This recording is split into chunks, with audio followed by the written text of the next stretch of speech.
Hey, how's it going? I just found something cool in Fruit Loops box, and it's a Guitar Hero. And this is this what everybody's talking about? This Guitar Hero thing? Can you hear that?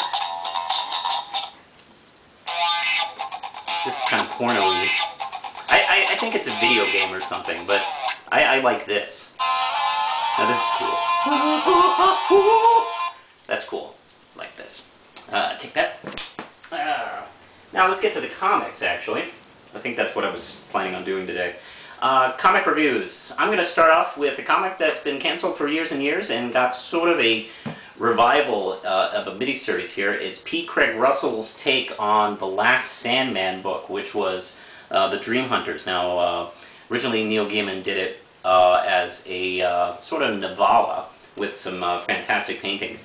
But P. Craig loved it so much as a story, he wanted to adapt it as a comic book miniseries, which he eventually just now did. And the 4th issue just came out this past month or something like that.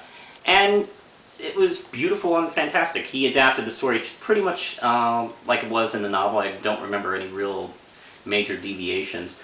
Neil Gaiman really didn't have too much to do with it. I think he even adapted, graphic play. That's a new word in the vernacular, graphic play, by P. Craig Russell.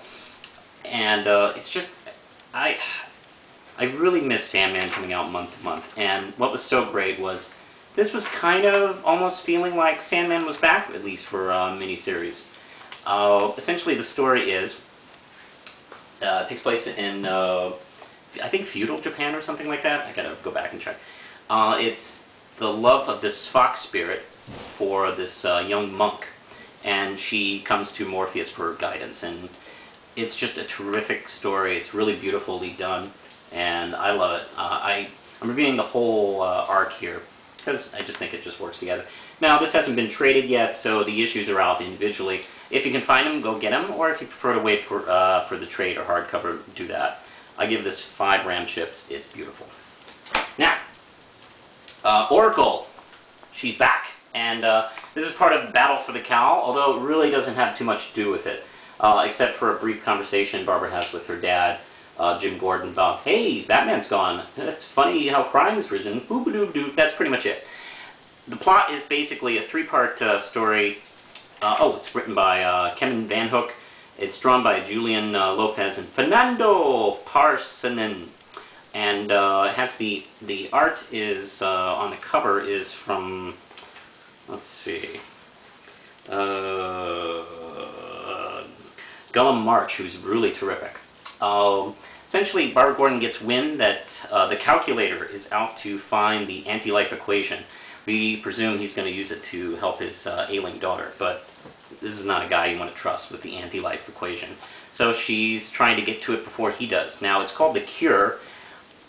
Now, the assumption is this is maybe about curing her legs. The fact that, well, she can't walk since Killing Joke. But to be honest, I'd kind of rather see her stay as Oracle. I know a lot of people love to see her as Batgirl, and she can't really move up to Batwoman. That's already occupied by the incredibly boring Kathy Kane.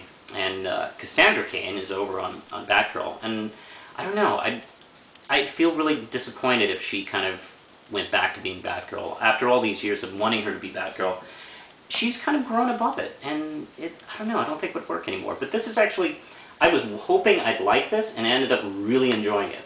First issue out of 3, I'd give this 4 RAM chips. The newest, New Avengers 51, with Brian Michael Bendis and Billy Tan and Chris Bachalo doing the art here.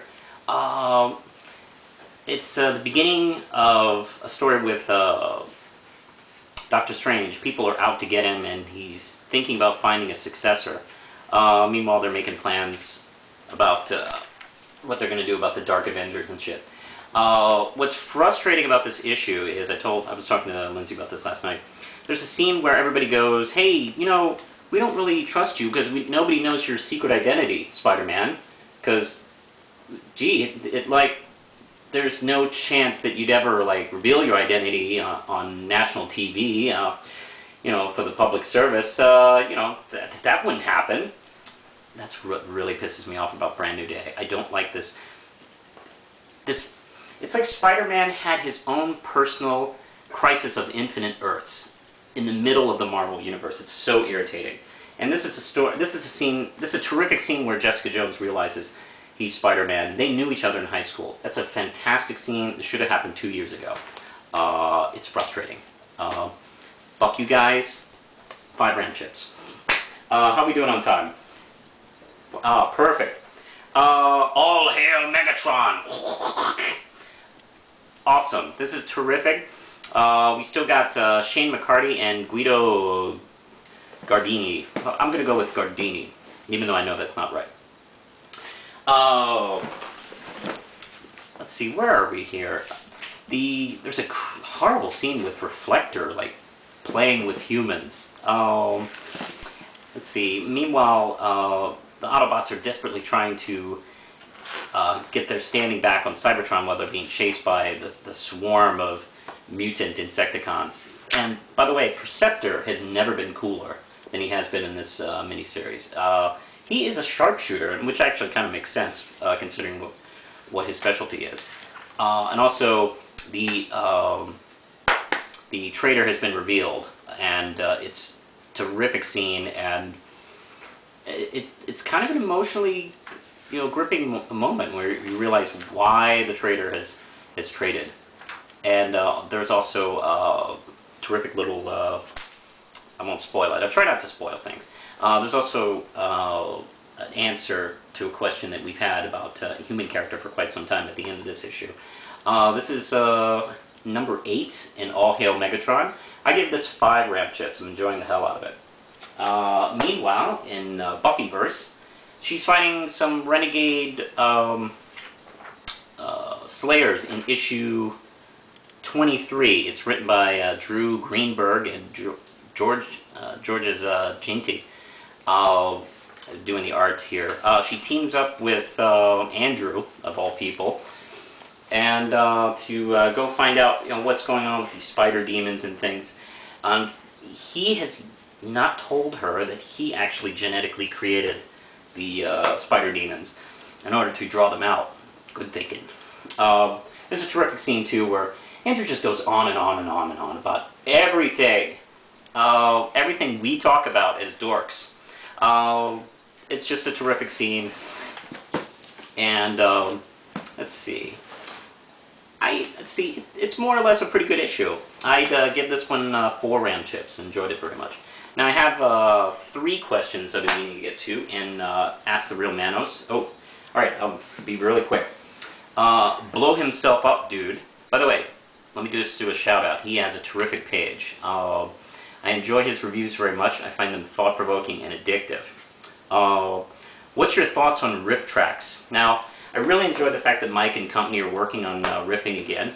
Although, I'm not 100% on this whole download shit and then line it up shit with the movies. I'd rather just buy them like Cinematic Titanic. Although I enjoyed the fact that he did the Star Wars Holiday Special. That's brilliant.